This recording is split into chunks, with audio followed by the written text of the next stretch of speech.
ছোট্ট একটি গ্রাম, সুখের ছড়ি। গ্রামের চারদিকে পাহাড়ে ঘন জঙ্গল। খুবই সাদামাটা জীবন গ্রামের মানুষের।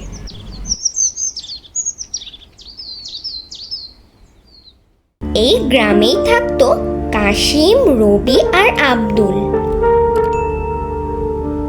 এরা ছিল বাল্যকালের বন্ধু। তিন বন্ধুর ভীষণ মিল। আচ্ছা রবি, ছোটবেলা থেকে শুনে আসছি ওই পাহাড়ে নাকি গুপ্তধন আছে। আমিও তো শুনেছি আমার দাদার কাছে, বাবার কাছে। যাবি নাকি গুপ্তধনের খোঁজে? গুপ্তধনের কথা শুনেছিস, কিন্তু ওই পাহাড়ে গেলে আর কেউ কোনো দিন ফিরে আসেনি। এ কথা শুনিসনি? মরতে শখ হয়েছে বড্ড। শুনেছি, কিন্তু তিনজনে মিলে গেলে কোনো বিপদে পড়ব না। বিপদে পড়লে সমাধান করতে পারবো। সমস্যা কি? আমাদের তো সব রাস্তাই চেনা। সত্যিই যাবি? হ্যাঁ, সত্যিই যাব।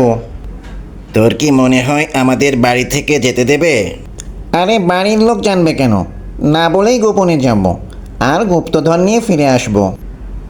আর যদি গুপ্তধন না পাই? তাহলে কি বাড়ি ফিরে সবাইকে বলবো সব কিছুই মিথ্যা, গুজব? তাহলে চল তিনজনে মিলে খুব ভোরে আলো ফোটার আগেই গুপ্তধনের উদ্দেশ্যে বের হয়ে পড়ি। যেই কথা সেই কাজ। তিন বন্ধু আলো ফোটার আগেই বের হয়ে পড়ল পাহাড়ের রাস্তা ধরে। বড় একটি পাহাড় পার হবার পর একটি সরু রাস্তা। রাস্তার ধারে দু তিনটি দোকান। আবার পাহাড়ের রাস্তা। একটুও বিশ্রাম না নিয়ে ওরা আবার পাহাড়ের রাস্তা ধরে এগোতে লাগলো। গুপ্তধন যেন ওদের ডাকছে। আব্দুল কাশেম, সন্ধ্যা নেমে গেছে। মনে হয় আমাদের একটা জায়গা খুঁজে রাতটা কাটানো উচিত। ভোর হতেই আমরা আবার হাঁটা শুরু করব।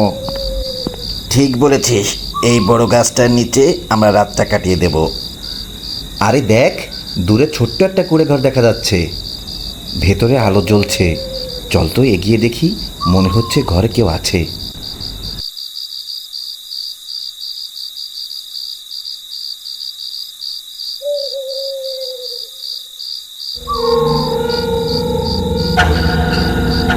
কি আশ্চর্য, সন্ধ্যার সময় ঘরটা চোখে পড়লো না কেন? যাই হোক, চল গিয়ে দেখি ঘরে কি কেউ আছেন। আয়, তোরা ভেতরে আয়। বুড়িমা, আপনি এই পাহাড়ে একা একা থাকেন নাকি? গুপ্তধনের খোঁজে এসেছিস? তোরা জানিস না, গুপ্তধনের খোঁজে যেই যায় সে আর কখনো ফিরে আসে না। বুড়িমা, আপনি জানলেন কি করে আমরা গুপ্তধনের খোঁজে এসেছি? নে, খাবার খা। খাবার খেয়ে একটা ঘুম দে। ভোর হতেই আবার রওনা করিস। কত লোক যে এলো!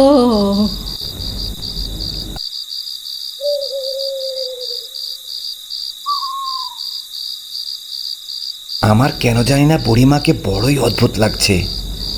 জনমানুষহীন এই পাহাড়ে বুড়িমা একা একা থাকে কি করে? তার কথা তো কোনোদিনও কারো কাছে শুনিনি। ঠিকই বলেছিস। যাই হোক, এখন ঘুমা। ভোর হতেই আবার অনেক পথ হাঁটতে হবে।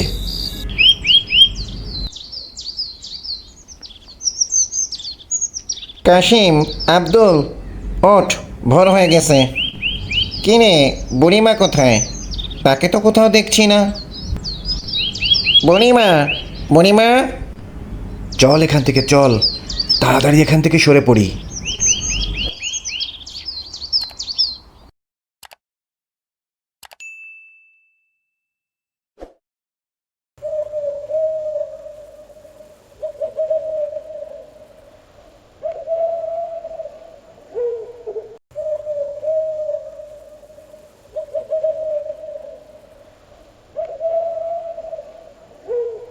কিছুই তো চোখে পড়ছে না। দেখ, আমাদের আশাই মনে হয় ঠিক হয়নি। আরে ওই দেখ, ছোট্ট একটি গুহার মতো দেখা যাচ্ছে। চল গুহার ভেতর গিয়ে দেখি। শোন, সবসময় একসাথে থাকবি, আলাদা হবি না। চল চল।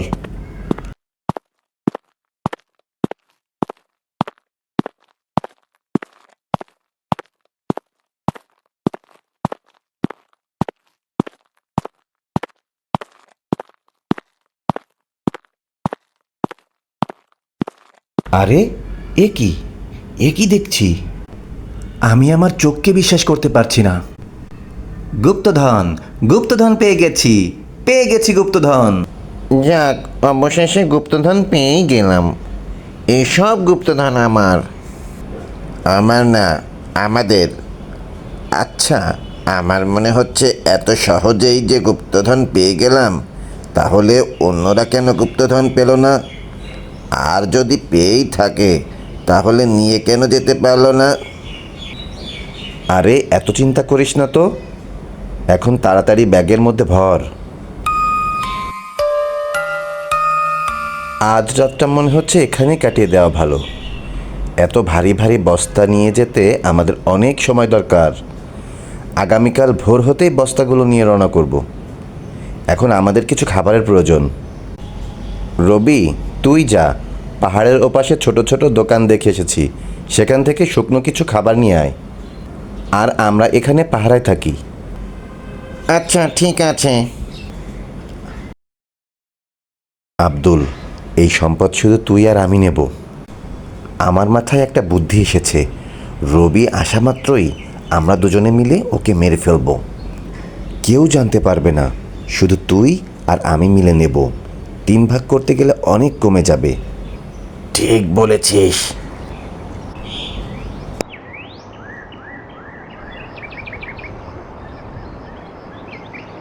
এইসব ধন সম্পদ শুধু আমার, আমার একার হবে।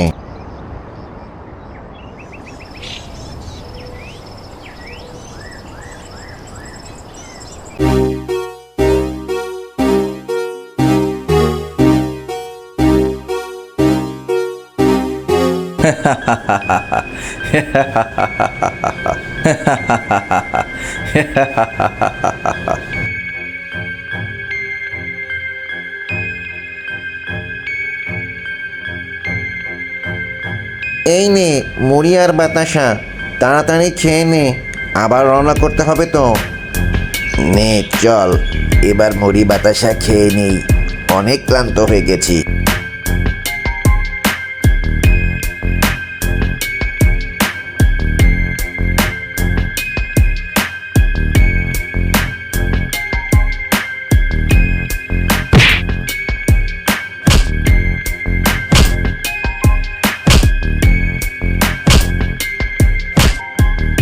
চল, আসল কাজ শেষ, এবার খেয়ে নিই।